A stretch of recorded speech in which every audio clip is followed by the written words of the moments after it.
ढोलकपुर में एक बार फिर मौत का साया मंडरा रहा था। साहुर जो गांव का रक्षक था, आज खुद उस विशाल नाग के जादू में पूरी तरह जकड़ा हुआ था। हर तरफ वह नाग अपने मुंह से आग बरसा रहा था। लोग जान बचाने के लिए इधर उधर भाग रहे थे। उधर गांव वालों की बात सुनकर महाराज रायस्टर अपने कुछ सेनापतियों को साथ लेकर गांव की तरफ निकल पड़े।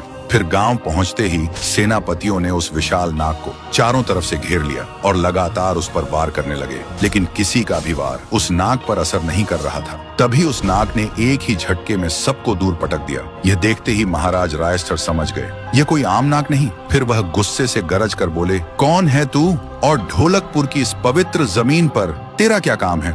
ये सुनकर वह विशाल नाग फिर से इंसानी रूप में आ गया और बोला, पवित्र जमीन? हाँ हाँ हाँ, इस मिट्टी में तो 150 साल पुराना पाप दफन है।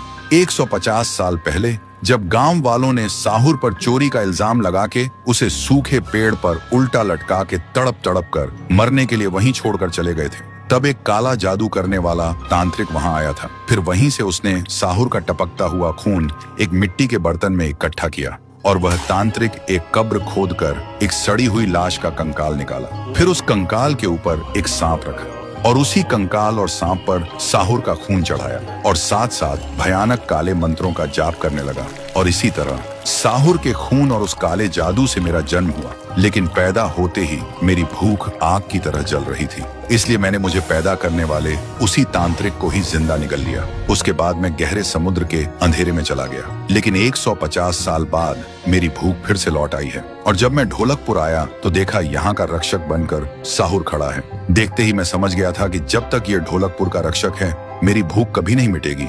लेकिन साहुर को क्या पता था कि मेरे अंदर भी उसी का खून दौड़ रहा है। इसीलिए मैंने उसकी कमजोरी पहचान ली और उसे बुरी तरह जकड़ लिया। ये राज सुनकर महाराज रायस्टर का खून खौल उठा। उन्होंने बिना एक पल गंवाए अपनी तलवार उठाई, लेकिन तभी वह शैतान विशाल नाग का रूप लेकर सीधा रायस्टर पर वार किया। उसका वार इतना जोरदार था कि महाराज रायस्टर हवा में उड़ते हुए दूर जाकर गिरे। उनका शरीर अब बुरी तरह जख्मी हो चुका था। उधर साहुर अभी भी उस काले जादू की जकड़ में तड़प रहा था। उसके अंदर अब भयानक दर्द उठ रहा था। साहुर लाचार था, उसकी आंखों के सामने उसका गांव जल रहा था और महाराज रायस्टर हार चुके थे। इसलिए एक बार फिर साहुर की आंखों से आंसू निकलने लगे, लेकिन तभी उसका दर्द सुखपुर में बैठी उसकी बहन पीहू को महसूस होने लगा। तो दोस्तों, क्या पीहू ढोलकपुर आकर अपने भाई साहुर को बचा पाएगी और क्या वह अकेले उस विशाल नाग को रोक पाएगी? अगर देखना चाहते हो तो इस वीडियो पर 1 लाख लाइक्स पूरे कर दो और कमेंट में लिखो नेक्स्ट पार्ट जल्दी लाओ।